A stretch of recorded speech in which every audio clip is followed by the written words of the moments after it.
Frankie? Well, good morning, good afternoon, bada bing, bush, bush, bush.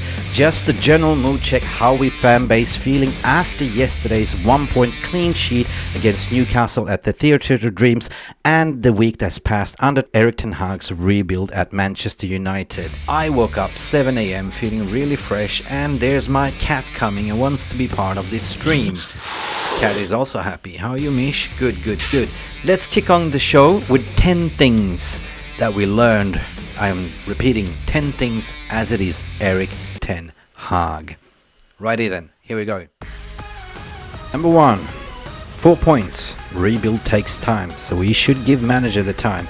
So we've seen over the week we took 3 points at Old Trafford, pushing and huffing and having 35 shots on target, and finally Newton's Law kicked in with Scott McTominay scoring the winner. And yesterday's game was a testament of Erik Ten Hag's blank canvas. What does this mean? He's now painting on, basically he's clearly came on as a new boss to assess the current squad, build and recruit around it, and meaning it's a clean slate for everyone. Evidently, we're starting to see what he's trying to paint. That is not working, that is working, that is not working, but his brush strokes are getting more thicker and faster.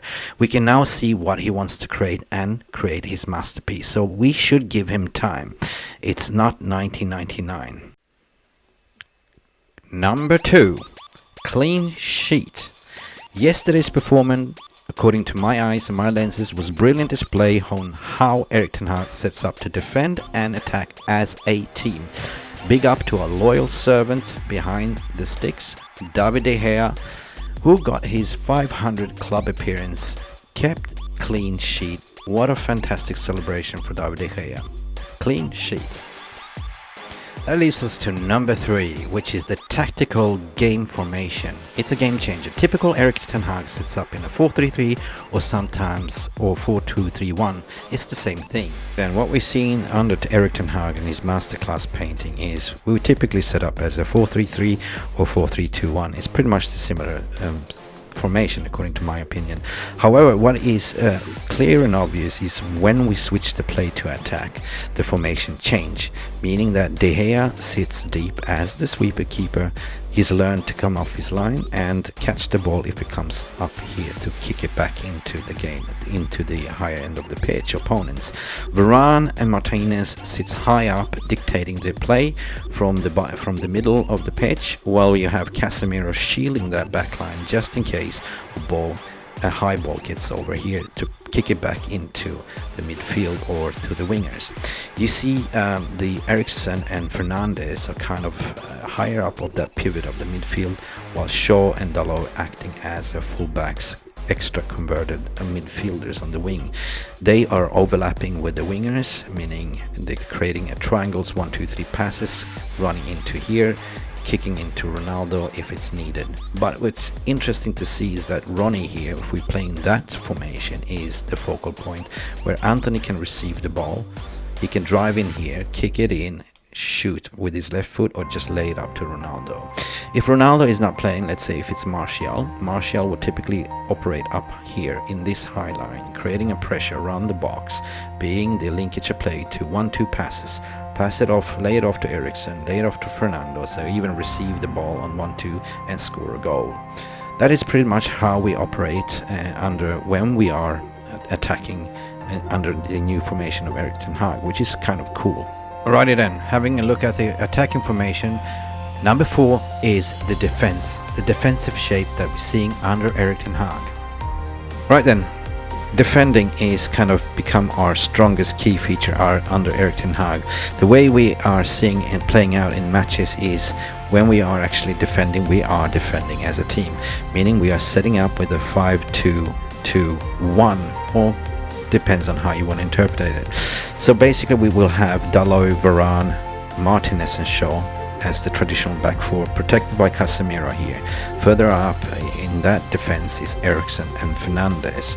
So what this means that we are constantly keeping the pressure, the lid tight on here. We are pressing the opponents, and when we receive the ball, this is a counter-attacking football. Either the ball goes to Eriksen or Casemiro will ping a long ball to Rashford, or Bruno will ping a long ball to Rashford or Anthony on the wings, or find Ronnie's feet straight away, and boom, it's a counter-attacking, fast, ruthless football. That is kind of defending, but by attacking. Okay, logically that leads us to number 5. We are literally 10 men on that pitch. We need a striker. And boy oh boy do we need a striker, because Cristiano Ronaldo is not firing on his cylinders. He's turning 37. The GOAT is the GOAT, but we need a striker. We need to go on the January transfer market, look for the best options, look for Ivan Toney, look for anything that could actually be a pivotal point that is no longer Cristiano Ronaldo's ability anymore. Or at least we're not playing to Cristiano's strengths. Martial is injured, Martial will come back, but until then we need to solidify that attack. Having to say that, in the past we had a shaky defense, but we had firing front line. This time around we have the balance, but we don't have anyone that can finish the dinner, if you know what I mean. We need a winner to finish the chicken dinner. This leads us to number 6. Fred, is he dead? Not really. Fred is being picked for some reason, but clearly we see that he does not fit into Erik Ten Hag's way of playing. He's not part of Erik Ten Hag's original plan, but you have to go with what you got. And Fred at the moment is not firing on his cylinders. He's the weakest link according to my opinion and analysis. We need to go on the January transfer window or in the summer to look for such as Frankie de Jong or Bellingham or something even better to help us to drive that midfield forward, to ping the passes forward, to actually be the defensive positioning sound based midfielder that we're crying out for. To fill that donut hole gap that we now have with Casemiro, we need one extra player. So we're one transfer window away to solidify that midfield the way it should be. Let's talk about number 7, VAR. Very awful referee. The quality of the video assistant referee in the English Premier League this season has been shambolic. It seems to me like the referees wants to stand in the limelight. It's been very inconsistent, especially against Manchester United, Liverpool, Arsenal, with handballs and clear and obviously errors. This needs to be sharpened up. Looking at, for instance, Europa League or Champions League, where it's fairly decent, well functioning. It's quick, easy, it's on the money. But what do we have to do here? No. We give 1 pen for 1 handball. The next match we don't give a pen for that handball. We see tackles flying left, right, centers. We see Jurgen Klopp getting red cards and stuff like that. We saw Manchester United getting 3 pens ruled out in the game against Newcastle. I'm calling it out. We have to scream and shout to make a difference. VAR, get better please. Very awful referee. Number 8 is a very serious one. Let's talk about Mason Greenwood, or shall we not? Has he lost his spot? We don't know. And this is not our job to know either. We let the legal police matter and judicial system to take care of it. We are here to talk about football. We are not an echo chamber, but we are not afraid to express opinions. But what we've seen is caused a lot of split in the fan base over Twitter and social media. Some people saying innocent until proven guilty. All we say is all the best, and we shall see. Moving on. Number 9. Let's talk about knives are back in the cupboard. What does that mean? Well, ex-players, pundits, media, you can all sit down and eat a humble pie. Negativity clearly sells, but we as a fan base need to take a stance against it. We cannot let this happen anymore, right? Erik Ten Hag is there. We are on a rebuild. Don't let the media, the British fungus press, or the ex-players and pundit do anything else just because it's foreign, right?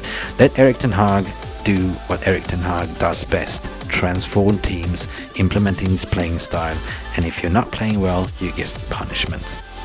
Voila. Zero for negativity. No.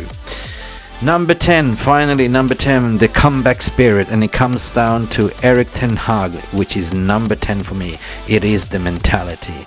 What did he do in the beginning of the season? Well, he spoke about mentality. It's the willingness to fight for each other, to defend as a team. We are clearly seeing the signs of this working as a collective unit. You know, Erik Ten Hag is pretty much a tracksuit manager with a winning mentality, and so he's clearly taken his thought process, instilling it to the players, making them believe that we can achieve things if we work together, if we defend together, we eat together, we sleep together, we fight together, we do everything together as a collective spirit. So that's it, guys. That's my number 10, Ten Hag, 10 things that we learned. God, I love this man. I love this man, Erik Ten Hag. I will rename you as a Bold Trafford, basically. So, if we win a trophy. So what's next? Leaves us to what's next. Well, you know, we need to have patience as a fan base. This is a rebuild. We all asked for it. So we have to look what we're doing in the next steps. We cannot be comparing ourselves to other managers and other clubs. We need to look at ourselves. You know, of course, everyone is talking about, oh well, you know, Potter came into Chelsea and look at what that's doing, what this doing. No. This is Manchester United. This is Erik Ten Hag. This is our rebuild. We have to give the manager time. You see what's happening with Arteta. His 4th season. You know, everyone was shouting Arteta out last season, and it was justifiable. But boy, this season they are lethal. But however, that gas bill is sooner or later being end of the credit. Because why? It's a young squad. It's a thin squad. So come end of Christmas, beginning of January, you will see the table be different. We cannot look at the table the way it stands today. You know, it's a wrong positioning. But definitely, excuse me. Definitely, I am positive that if we continue this way, we will win a trophy or two. Maybe we will win the Europa League. But finishing top 4, it's now for me a priority to get into the Champions League spots. Getting 3rd or 2nd, it's not impossible. But I think City at this point of time looks very potent. I don't want to mention his name, but kudos for the Viking. No. Haaland. Oh my God, he's breaking all the records at the moment. How can we stop Haaland? Well, that's about it for today, and what we're looking forward to is our cracking game on Wednesday against Tottenham at Old Trafford, and also Chelsea on Saturday. It's gonna be a mad week of football, people, and that's gonna be a challenge. But we are at the Theatre of Dreams. Let's build that a fortress, people. Okay, that's it for Mick Ruby. Please enjoy this gas until Thursday. Take it easy and sign up. Bye. Okay, are you happy? Hey, whatever, I'm the gaffer. I make the team, hey. Yeah, it is whatever. Support the team, for fuck's sake. It's a rebuild, Erik Ten Hag. We love you, we support you. Please like and subscribe for our channel. This is Mick Ruby from MUFC Realist TV. Yeah. So thanks for watching, and while you're at it, please check out the other contents that we have of Mick Ruby and Realist TV.